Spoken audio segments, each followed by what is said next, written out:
Hi, I'm Sue Greenwald with awakenstories.com, and I'm here today with Daniel James. We're going to be talking about any cool topic, any of his dreams, visions, encounters, anything like that that you'd like to talk about. Hey, Daniel. Hi, thank you That's a for big, having me, Sue. that's a pretty broad category, isn't it? All at once. Yeah, I like it. Yeah, It's big. yeah. Because I know you know the one I want to hear about, but when we were just kind of setting up the computer here, we had talked about a vision that you had as a teen or young adult several times where you saw a screen of basically Earth and you kind of fell forward and you felt that that was the way you came to Earth. And you saw that a bunch of times. I just wanted to add something that I didn't want to interrupt you with earlier when we were talking is I had a vision where I was on another planet, Hmm. basically. And it was like being in on Tatooine, right? I was like Hmm. dressed in real natural fibers. We had technology, but it wasn't mechanical like what we have now. So Sure. the elevator was like kind of stone and it just glided up. We got off and it was my daughter and someone else behind me, and they went to their respective rooms. But I went to my room where I was to receive a briefing, and I was handed a manual that looked like a old field manual that my dad had from the 1950s. It had like typewritten cover, it was kind of curled on the end. And I saw a hand basically give me this book and say, read this and we'll answer any question that you have. Mm. And I know that the person's body was deliberately blocked out so I couldn't see it. Yeah. So I read it and I went back and I slapped it down on the desk and said, I'm in.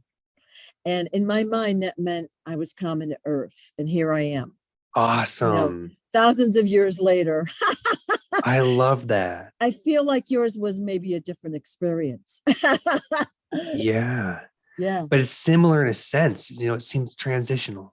Yeah. Almost seems like there's always some sort of like precursor, sort of preliminary, what is the word, consultation in a Yeah. sense Yeah. before we incarnate. Yeah. And another topic which would be take way too long to describe is all of the different exciting ways that a human being or a being, a fractal of source, can get to Earth.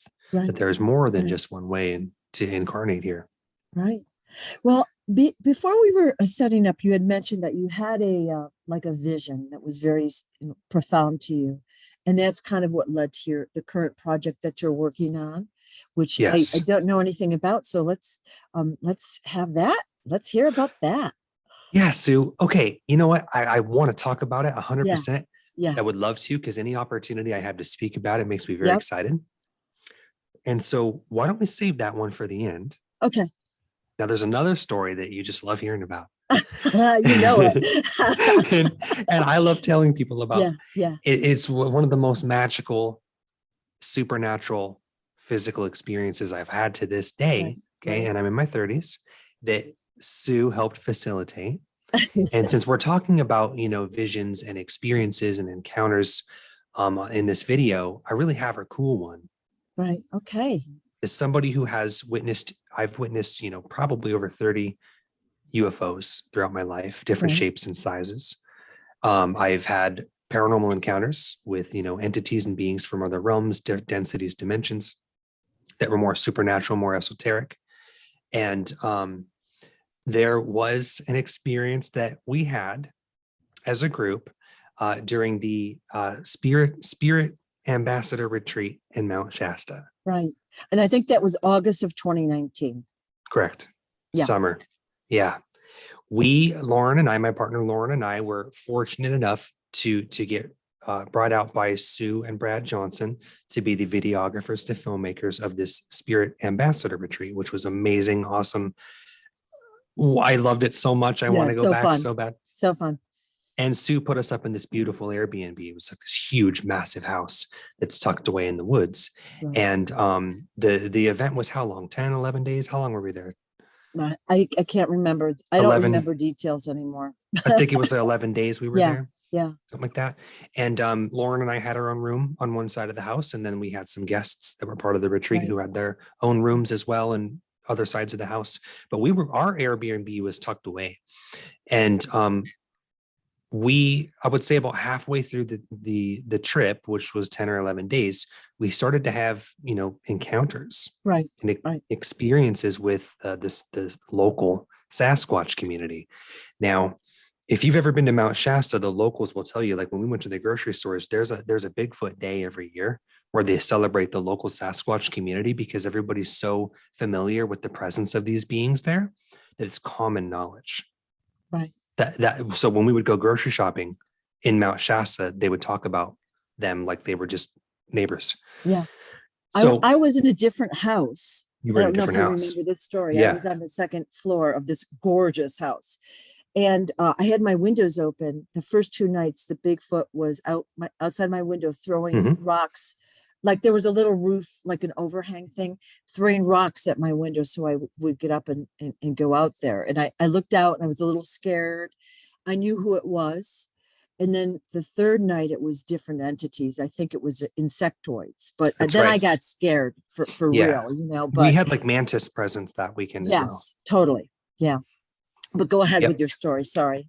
Yeah, I mean, Yeah. it basically, I mean, it's like 5 nights of contact that I had with Yeah. my friend Alexi, who I met Yeah. there.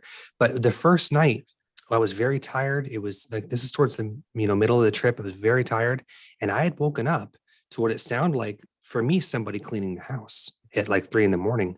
But Lauren shook me awake, panicked, and as I came to in bed, we had Bigfoot, several Sasquatch banging on the walls of the house, and they were rapping on the garage door, and it was truly Yeah.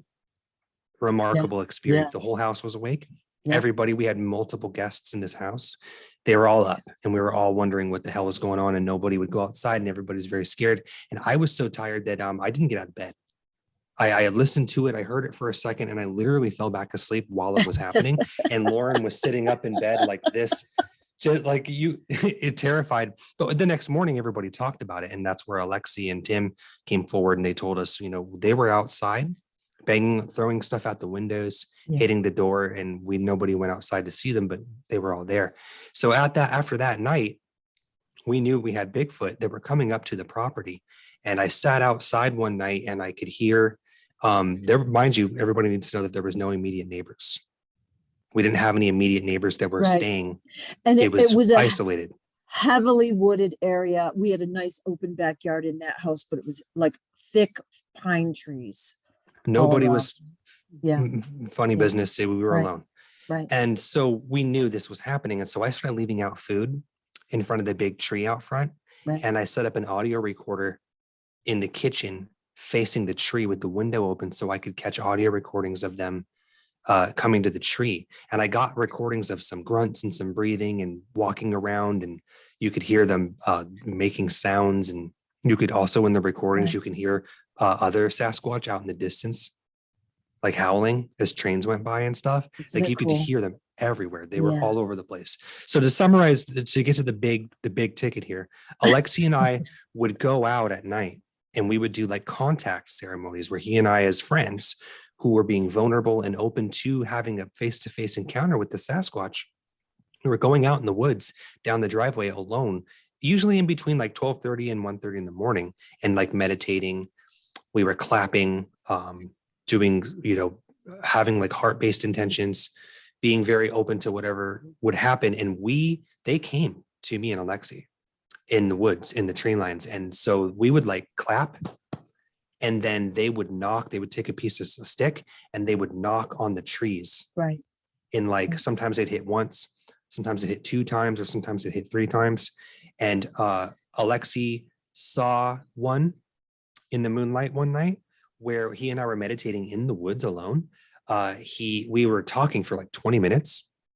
And then all of a sudden he looked up towards the moon that was illuminating the trees. And all of a sudden he saw an arm that was resting on a branch. And as soon as he saw it, it pulled its arm away.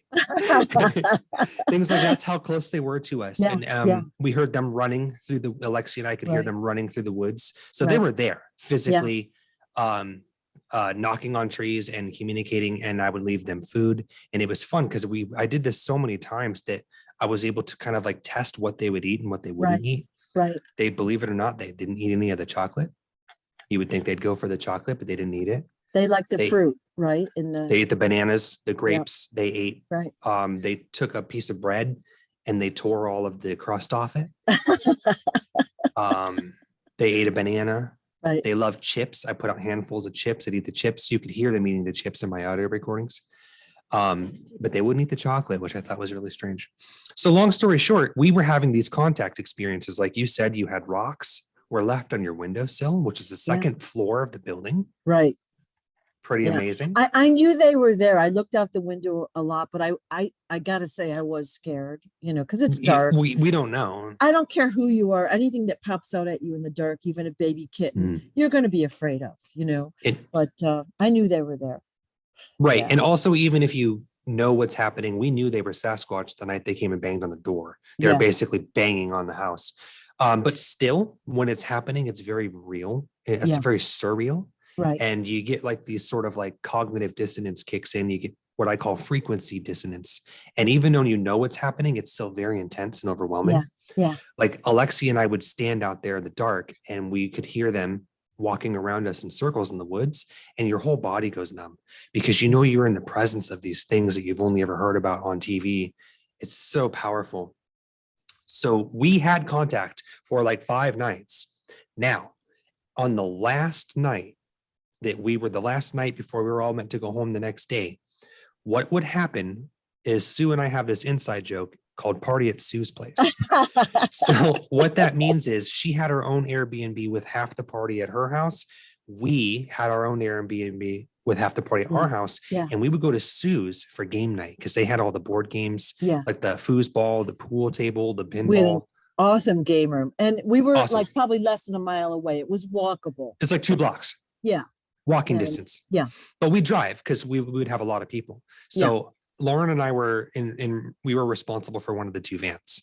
So we would drive a van full of people. And in our van, it was usually me and Lauren up front, and then 2 people behind us and 2 people behind us. So 4 people in the back. So last night we're having game night. Oh, my kitty. I have a cat. Sorry, my cat Bubbins. He's playing on the table. He loves this story. Yeah. So the last night we do Party at Sue's Place, which was like a nightly ritual at this point. Yeah. Like 6, 7, 8 nights we did this. It was a blast. Right. I'm driving home, me and Lauren, Alexi, who was in the car, Tim, 2 other people were in the car with us. So 4 Right. people behind us, me and Lauren up front. And we had been in like this whole Bigfoot hysteria for a week because everybody knew that, the houses were having their own forms of contact. And not everybody experienced it Right. because the houses Right. were divided. Not everybody had the encounters that we had at our Airbnb. And so the group of like 15 people were divided, and some having contact and some not. So I've got a car full of people. We're driving home, Party at Sue's Place, and we were literally talking about how amazing these experiences that Alexi and I had been having, trying to make contact in the woods at night. And after everybody goes to bed at 12 o'clock, 1:30 in the morning, me and Alexi are out in the woods meditating. And that we had a blast, and I got these great audio recordings. So we're driving home. It's pitch black. It's probably like 12:30 in the morning. And everyone's tired because we got to go home the next day. And we were just talking about the Bigfoot experiences, like that law of Right. attraction. Right. We're talking about it. We're bringing it into reality. And some people were kind of sad that they hadn't seen anything. And other people were really excited for us that we had experiences. And we're talking about it. Okay, here we come. We're pulling down the street now. We're on this small residential road, and you have to make a right-hand turn to get down a very small little driveway. And just as we're pulling up to the turn, in my headlights, as a driver, we see a full-bodied, like 7-foot, hairy, dark brown creature running down the middle of the street. Not to the side in the bushes, not peeking his head around the corner. He was in the road, as in Right. like, you will see me. This is good. This is happening. And I don't know why I blurted this out. because I was the first one to see it. Like Lauren was looking at her phone and everybody's in the back seat doing their own thing. But so I see it first. I said, here we go. I go, here we go, here we go, here we go. I'm getting chills. I'm getting chills. That's what I said. I go, here we go, here we go. And then Lauren looks up and everybody in the back, they all peer around the seats. They look straight. I said, because they just knew there was like a synergy in the car. We were talking about Bigfoot already. Yeah. And they all looked, and here's what happens. Okay, it's too fantastic to believe at first, but we all witnessed it as a group. So I have the validity of the people in the car. Right. Okay, we've got 6 people in the car. This Bigfoot Sasquatch shapeshifter being is in the road in the headlights, and I can see it clear as day. So it drops down on all fours. Mind you, it's still right in the middle of the street. And as it drops down on all fours, it starts to blur. Like it turns into like a blurry sort of cross-faded shapes. And it morphs into a wolf, like a giant wolf with a big brown bushy tail. We could all see its back legs and its color. Its shade actually turned lighter. The color of the hair was dark brown. Then it went to like a dirtier, lighter brown. And we could see this big bushy tail behind it. Right. And we're all watching this happen. And then as we're all looking at it, I had stopped the car because it was blocking the driveway. Like, you know what I mean? Like, this was the type of synchronicity that was going to happen. Right. Because we couldn't get home without running into it. It was in the road. You know, it was meant to be. Yeah. The stars were aligned. Yeah. So then it starts to blur again. Now, when I say crossfade, imagine 2 images that are laying on top of each other. They kind of blur together and become one. It looked like the wolf was crossfading almost digitally into a black bear. So it ends up as a black bear, and you could see the big bushy tail just dissolve to nothing. It just faded away like a ghost in the mist. It fades, and now you see this big brown butt, big round black butt, and you see these huge feet. That's the key thing I love to tell people about this is it seemed like the feet, they never changed from Sasquatch feet. It was like the one body part anatomically that just stayed giant human looking feet. Yeah. But it was a black bear. And now, mind you, we're all stopped and I've got 6 people looking out the windshield in the headlights.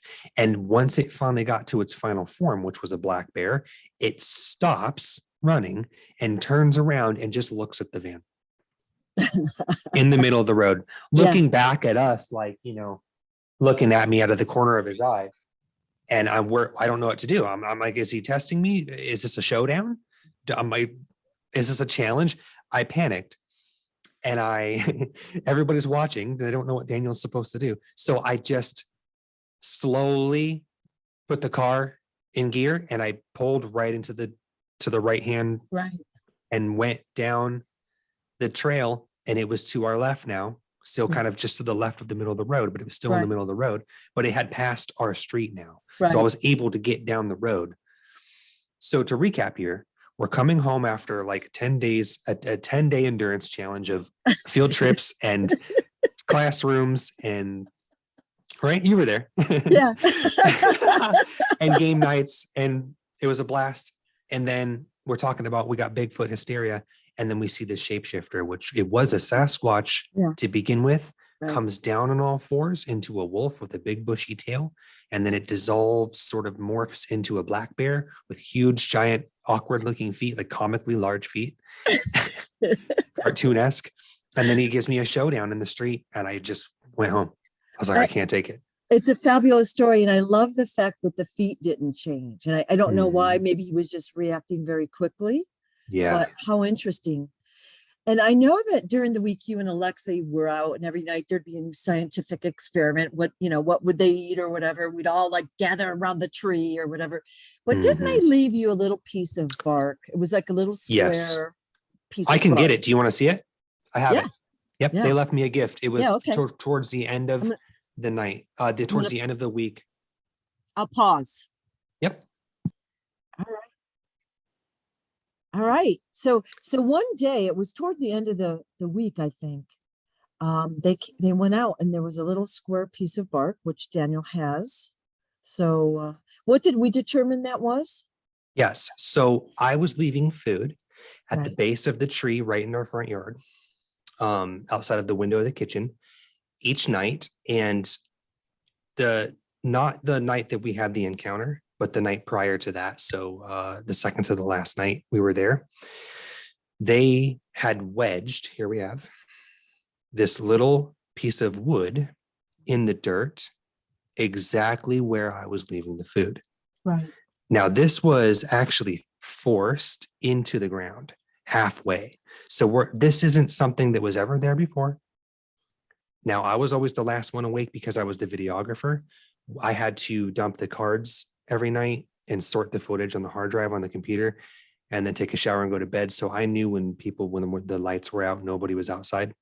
Nobody did this. Okay. This was deliberately placed in the dirt. And like I said, so it was pushed in like this far. Wow. Yeah. Like this far.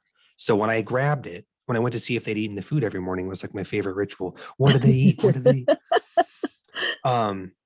This was deliberately pushed in the dirt and it was in there Right. good. So I had to wiggle it out because it was Right. forced in there. So this didn't fall out of the tree. It, a squirrel didn't trip over it and it slingshotted into the ground. Nobody in my house did this. Everybody was asleep. So yeah. And now most of it, unfortunately, because we're talking years ago, this is now, but if you look closely, here's the most interesting thing about it. The wood was burnt. Okay, so you can see ash and charcoal on it. Most of the charcoal has fallen off over the years from just being moved around and transplanted. But I thought that was the most fascinating thing about this finding was the wood itself had been burnt on one side, clearly burnt from charcoal, Right. and then not burnt on the other. So I was trying to meditate on what exactly did this mean in terms of a gift or an offering. What was the message behind this particular thing? Because it was deliberately placed. There was no accident. So I started to think about metaphor and analogy, that I'm sure that these beings don't speak English, but they have ways of communicating through actions and exercises. Okay, so I'm thinking, okay, it's a piece of wood. It is a wood chip. Well, they're not technologically advanced, but I guarantee you the Sasquatch are spiritually advanced. So maybe they had some way of coding this piece of wood with information, data, by burning it and maybe doing an exercise or a ritual with it before they left it for me. And so since it is a wood chip, it is a microchip, it's some type of spiritual technology that I don't understand. And I have to this day yet to unpack. But I like to think that it is some sort of coded gift saying thank you for the food. Thank you for interacting with us. It was nice to meet you. Here is something you can take home to remember us by. You know what I mean? Like I interpret it that way in a positive way. And here it is. It's the wood chip they left me in the dirt. It's so cool. So cool. Yeah. And I know that, we were there, we did a lot of things that week, but that was very interesting because every day we'd all go out to the tree in front of your house and look to see what was different. Yeah. It was Footprints. very, then the conversations, it was just so fun, wasn't it? And Yeah. I feel like I saw one from my house toward the end of the week as well. I was upstairs looking out the window and I saw something go along the tree line. And Yeah. our house was spectacular. So yeah, I just was looking and it felt like it went in back of our property. So Mm-hmm. You beautiful property yeah, that was, and you had so that awesome. fence. Yeah, And like you said, with the rocks being left on your windowsill, that's definitive. There's no yeah, mistaking that. It yeah, cannot be anything else. A bird didn't yeah, drop that off. It didn't fall out of a yeah, tree. I mean, yeah. you can't fake things like that. Well, I knew who they were. I knew Mhm. the first two nights it was no big deal. Like I said, I looked out, but I was a little scared. But the third night I was scared, so I shut the window, which is so ridiculous. Like it's a piece of glass, right? Yeah. But I was like, oh, no, I'm safe. Yeah, Pretty so amazing. interesting. And thank Yeah, you again for facilitating and bringing yeah, Lauren and I yeah, for that experience because yeah. I I try to go where spirit takes me, let the Right. synchronicities guide me. And going on a trip like that to do that kind of work and experience the Right. things that I did and meet the Right. people that I did was like, it Yeah. was like just a total like gift. Yeah. You know, the whole Yeah. thing is memorably amazing. So Yeah. Every time I travel like that, a group is gathered together. I never know the reason why these people come together, what the reason is, or what we're there to heal or do. And that to me was a really big event. Like, I love hearing the story. One of the other favorite parts I had of that trip was when we went to the waterfalls, and we went to about probably 5 or 6, but I think it was the Foster Falls. And it's a magical area. It's definitely fairy influenced, if you will. And it was really cold water. The water was melting off the mountains. And once I got in, I'm like, I am not leaving until we have to leave, because I could feel the life force in the water. And even when I went under, I could feel my eyeballs like, oh, it's so cold. Alexi got right in. And I was like, yeah, how can you get in so quick and easy? And he goes, I'm from Alaska. it was But natural to him. I am not from Alaska, and I was Mhm. freezing, but I loved it. And I can't wait to go back to that spot. So that I'd was a like magical to. trip. You Yeah. know, ever since then, Lauren and I have talked about how we Yeah. can, you know, put the money aside and make the time to go Yeah. there for a week and Yeah. just be there again because I loved it. Yeah. We should do Loved some it. more things. Again, I'm kind of waiting on, things to simmer down a little bit before I go forward with any of my other plans. So, but you Yeah, never know what's going to happen. So it feels like we ran out of time. Do you have any more time for one more story, or do you have to I roll? do. We're gonna make time Okay. for this All because it's a right. very passionate and exciting thing. I want to Okay. tell you guys about sort of a lifelong journey I've been on. It All right. spans at least 20 years. It's very near and dear to my heart. All right. When I was 16, I don't know why I remember that age, and I'm in my 30s now. I started to download visions, what I call memories of another incarnation of mine, another lifetime, Okay. another time period. Now you have to understand that outside of like the 3D matrix, the linear 3D time works a lot different in say, for example, the fourth or the fifth density or in other dimensions. The mechanics of time changes. You also have to understand that we, as you know, fractals of source, we're having multiple incarnations. That could mean past lives to some people. That could mean future lives to some people. That could mean parallel lives to this one right now. And the reason why I'm telling you that is I was downloading visions of what I perceived to be a past life from a time period known as the Orion Wars. The Orion Wars, also sometimes confused with the Tiamat Wars, the destruction of Tiamat, were basically what the Star Wars movies were based on. You know, in terms of like entertainment Right. and Right. science fiction, all of Right. that is based on fact in some Right. distant way. Even the Lord of the Rings Right. films Yep. are based on Agartha and Right. Lemuria. So the Star Wars films by George Lucas were based on loosely based on the Star Wars, which was galactic conflicts. They had hundreds of different star races that were all interstellar. Some were interstellar, some weren't. But we're talking about major planetary wars, major space wars, and I had an incarnation in that time period where I started to download visions of that identity of myself, and I was getting fragments, similar in a way that a medium would get information, or a psychic, or a channeler would channel information. I was getting these things consciously that were just fractal memories, little broken pieces without continuity of scenes playing out of who I was in that lifetime and what I did. And it was very similar. I like to compare it to like the dystopian films that we have, like Dune Right. or Blade Runner, Star Wars. So this reality, this planet that I was from in this lifetime was very much like that, technologically advanced, militarized, sci-fi, cyberpunk. It looked like it did in the movies. And so briefly here, during the Orion Wars, my planet was in the Sirius constellation. So this incarnation of myself was from Sirius. So for lack of a better term, I was calling myself Sirius as an alias, spelled like the star system Sirius. So that's what I would call myself, not knowing what my name was. I started to download mental visions of what I looked like. So I was often depicted in large suits of sci-fi armor. I had a military war mask, and I was like a space pilot. That's what I was able to gather from the visions and the memories that I started to get when I was a teenager.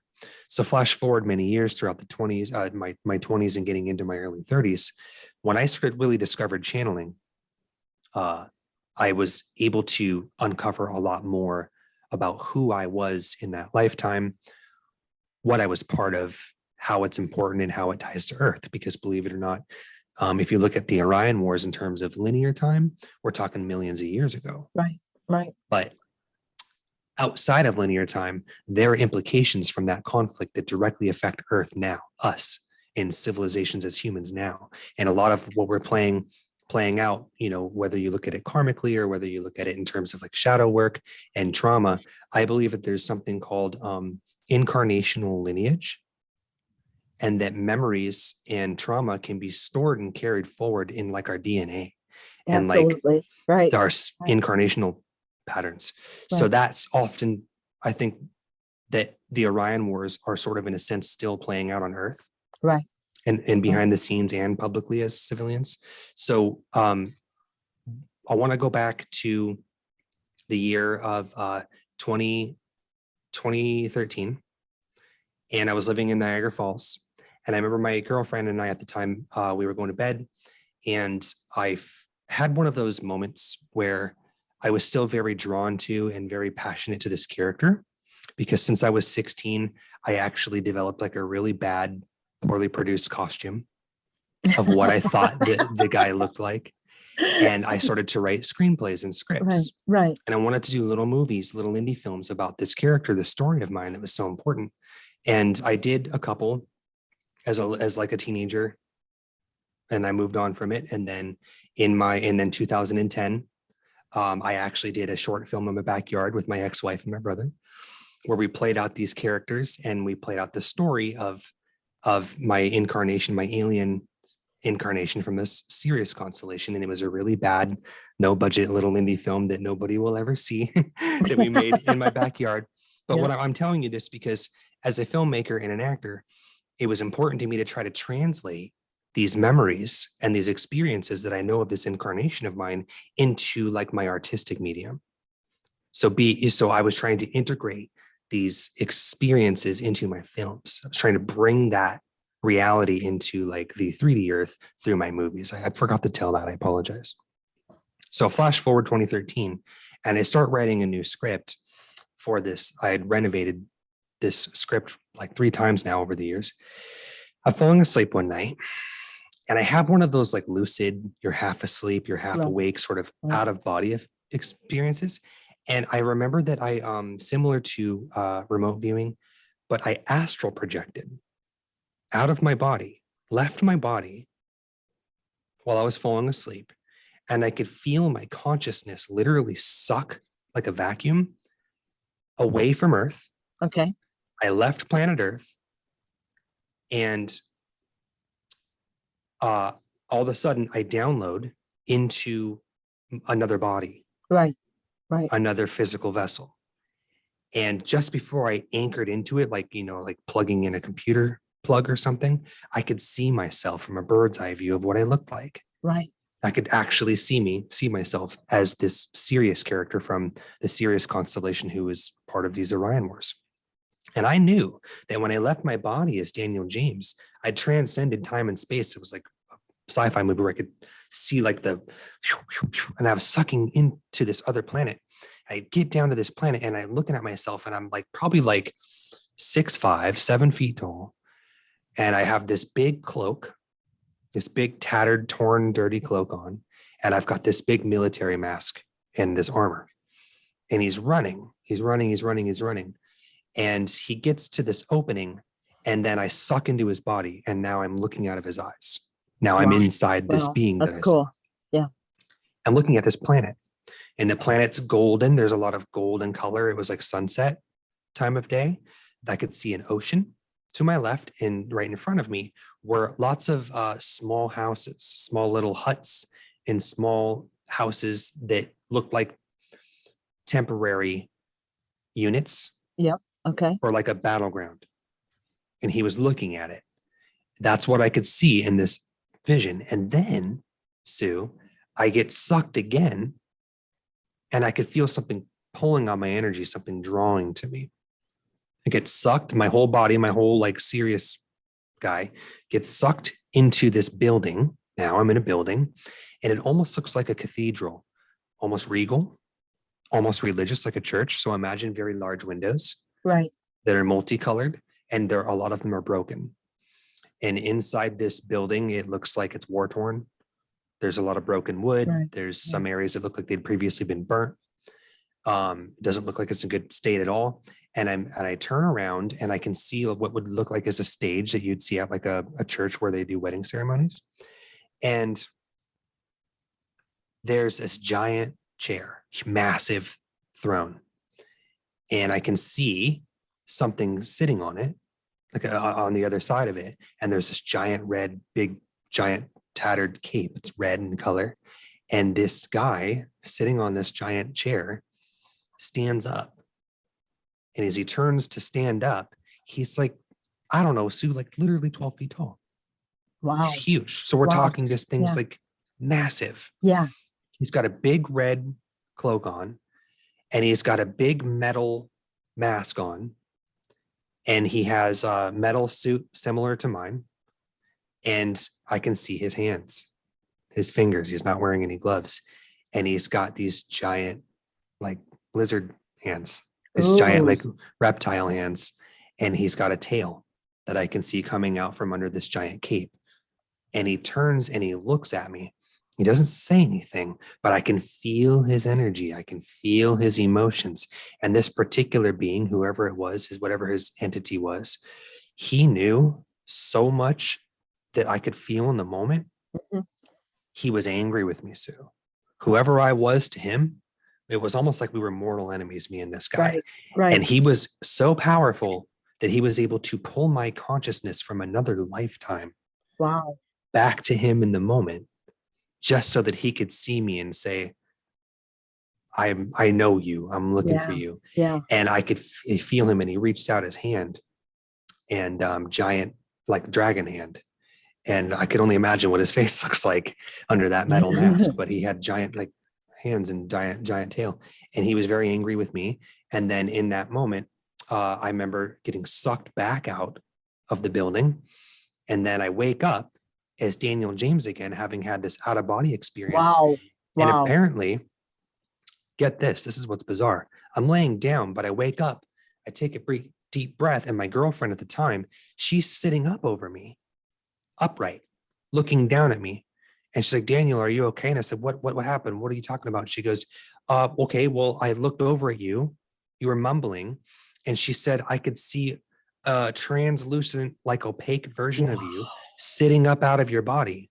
Wow. Your physical body was laying down, but part of you, like a ghost version of you, was sitting up.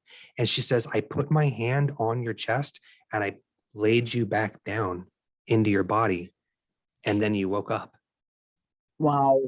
That's my ex-girlfriend at the time said she witnessed all that happening, where for me, my consciousness left my body and I Right. went to like another time period, to another incarnation. Right. So now I'll try to summarize it, but to make a long story short, I was totally moved by this experience. I wrote it down, journaled it, and I kept it with me close. And then before I taught myself how to channel and became a channeler myself, I was buying channeling sessions. So I bought a session from two different channelers who I'll name because they're personal friends of mine and I love them dearly. Rob Gauthier and Daniel Scranton are two friends of mine and I love them very much. And before I was channeling, I was buying sessions from them to help investigate this experience and find out more about this incarnation of mine that I had been having visions about and now astral projections about for so many years. And they helped me put the puzzle pieces together. Then I became a channeler myself and channeled some of my own information, and I was able to get the total picture. So now, as Daniel James here in the 3D, I know who I am in that lifetime, what my purpose was, what I did in the military system, what my mission, I know it all. I know my name. I know the people I was involved with. I knew who my romantic partners were. I know who that guy in the red cape is. I know it all. So I have been trying to bring this story to life in my art, which is, television and film, since like I was a teenager, and I'd only ever been able to make like bad, cheesy little short films in my backyard with no money. So Wow. flash forward to present day. The reason why I'm giving you this big speech Yeah. is because Lauren and I felt called one more time. I felt like called from spirit. I kept hearing this nagging voice in my mind saying, Daniel, you got to tell this story. Wow. You got to Yeah. do this movie. Yeah. Because I've been a Yeah. filmmaker now for Yeah. 10 years. Yeah. And I wanted to, Sue. I wanted to make this film, but I didn't want to do it in injustice by trying to do it with no money, without a budget. And I didn't feel like I was ready as an actor and a filmmaker to do it properly. But that saying, it's like, you're never ready. You got to just do it. Yeah. There's never going to be a perfect time to do this one big thing that you've been called to do. You have to just take action at some point. Right. So I did. And I felt inspired. I wrote a short screenplay, short little proof of concept script, fell in love with the script. Then I built a website, and then I built a fundraiser video, and I had it all together and all ready to go. And I was feeling very nervous and very shy and about bringing this out to the public and announcing it publicly, because I felt like I'd tried to get this movie done so many times over the last 20 years and just never manifested. But I said, I got to do it. I believe in myself. I'm in my 30s. Now is the time. I got to do this once and for all. So I make this fundraiser video, private website. Don't share it on Facebook. Don't share it on Instagram. Don't tell anybody about it. I just make it and let it sit for a couple of days until a client of mine that I work for asked me just casually in conversation, what are you working on? I feel like you're going to be a big director someday. You're going to be a big movie maker, because I made a film for him and he loved it. And I don't know why, but I felt called to just tell him about my project and send him my website so he could look at it, which is basically a fundraiser page. And that very weekend, he called me and we talked about it, and he paid for the whole movie, and Oh my God. he funded the whole movie by himself.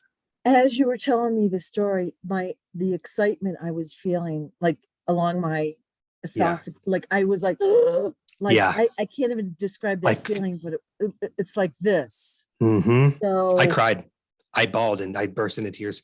I couldn't even believe it, Sue. I almost passed out because I was so nervous and apprehensive to release this, announce this movie, and feeling like I wouldn't have the amount of money to make it, or I wasn't ready. But all of a sudden the synchronicities came together. Yeah. And then get this, the last thing I'll tell you about it is the same guy who so wonderfully is helping us pay for the cost of this movie.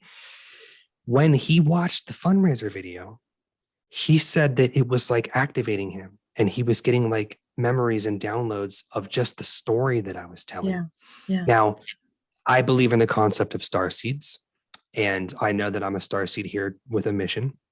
And I think that part of my mission is to tell the story of the Orion Wars from my own perspective and my own experience, who was there and lived it. Right. And now what will happen, remember how I mentioned earlier that there's something that I call incarnational lineage? Yes. Right? So let's say, for example, memories can get coded in your energy signature, in your DNA as you incarnate. Well, you're going to carry that data with you. Right. Forever. In your incarnations forever. Right. So how do you remember it? Well, we've talked before about triggers. Now, I know as an artist that I have heard things and I have seen things in TV and movie and entertainment that have triggered memories within me that I didn't know that I had. Right. Suddenly, I'll see this movie and then it'll activate and I'll start crying because I don't know why, but because something that I'm seeing is coded with an energy that it's got trauma that needs to be released. Right. Right. So I'm doing this movie now and I'm coding it with the triggers that star seeds need to help activate their memories to release the trauma from the Orion Wars. Number one, I can't wait to see. I'm just very excited about it. But like I said, just as you were telling me the story, it's like the excitement / anxiety. Yes. Was extreme in me while you were saying that. Yes. And have you started filming yet? Not yet. That's a great question. Yeah. Now, so we raised, and I'll send you the video. The website's live. It's on the internet.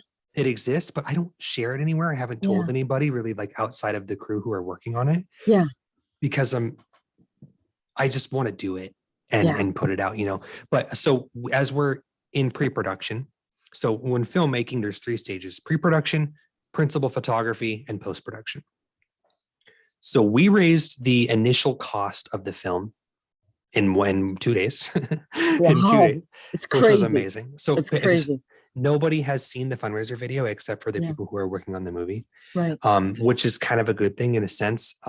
As we are in pre-production, the cost of the movie is going up even right now before we've even started filming. So we're actually probably going to need to raise a little bit more money for the film, but it will mostly just need to go towards post-production, which is later.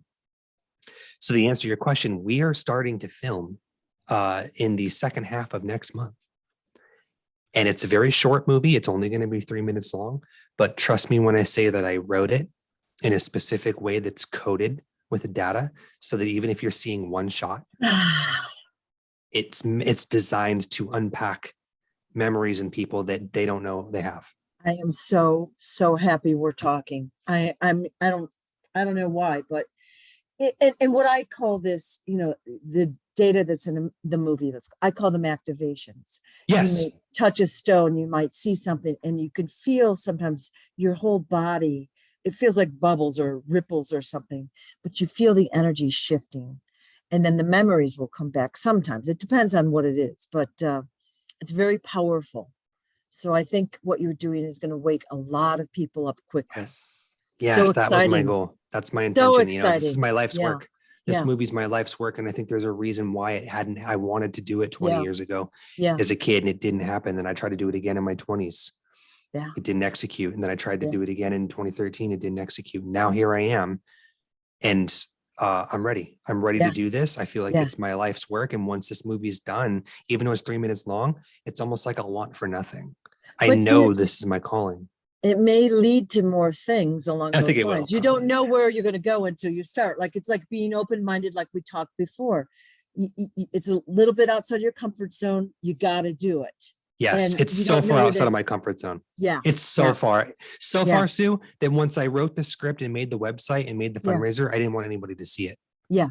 That's Yeah. how many negative beliefs that I was holding Yeah. about my ability to do this and my readiness. So Awesome. I was pushed, and I acted, and I sent it to him when I was uncomfortable and Yeah. when I was feeling like maybe I'm not ready, but that's when you strike. That's right. I did it. And then, So exciting. I am yeah, so excited. And I'm sure we could talk for hours about yes, this. I'd like to know more. I think there's a lot of times I could have interrupted, but I've had that consciousness where you're popped into your body or you're popped out really quick and you're like, Mhm. whoa. And it's really kind of interesting. Like I don't always remember where I've been, but Yeah, it's so cool, isn't it? it's So cool. amazing. Yeah. I Yeah. love this talk too. I want to Yeah. thank you very much for this Well, conversation and giving me a platform to like express myself. yeah. And Yeah. It can only get bigger and better, right? yeah, So we'll probably close for today. And I want to yeah, say I am number one, I love the Sasquatch story. I wasn't physically present in the car that day.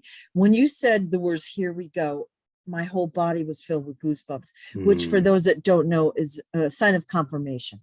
All right. yes, that's So true. it was a fabulous week and that was a great experience. But this vision you've had repeatedly, I can't wait to see it in real life, in film at least, and see It what's going on. truly means Yeah. nothing more means nothing. Yeah. Nothing more. It means the world to me. And Yeah. I'm so Yeah. excited to be doing this. Yeah. Well, we will definitely be talking again. And if you'll send me the links, I'll put it below so I people will. can look into it for you. Yeah. Anybody can check out the website. It's the announcement video. Yay. And it's called, the website is storyofoma.com. Interesting. The film is called Oma. Oma. Okay. Good to know. Thank you so much for your time. This has been Thank you. fascinating. And I know you've got time pressure, but let's talk again and do some more, cool stories. I think the stories are what people like, and so many people have had experiences like ours and they don't even, they're not really believing that they happened. You know how you see something, you're like, did that just happen? Yeah. Well, We've all Sometimes they had just need to similar talk it things. out, and they Yeah. feel maybe oftentimes people don't feel comfortable sharing it in the right Yeah. Yeah. setting and the right people. And maybe, Yeah. this could be a safe place for them to do Yes. that. Hopefully. All right. Well, Thank you, thank you Sue. so much, Daniel. I'll be talking with you soon. Take Thank you. care. Bye-bye.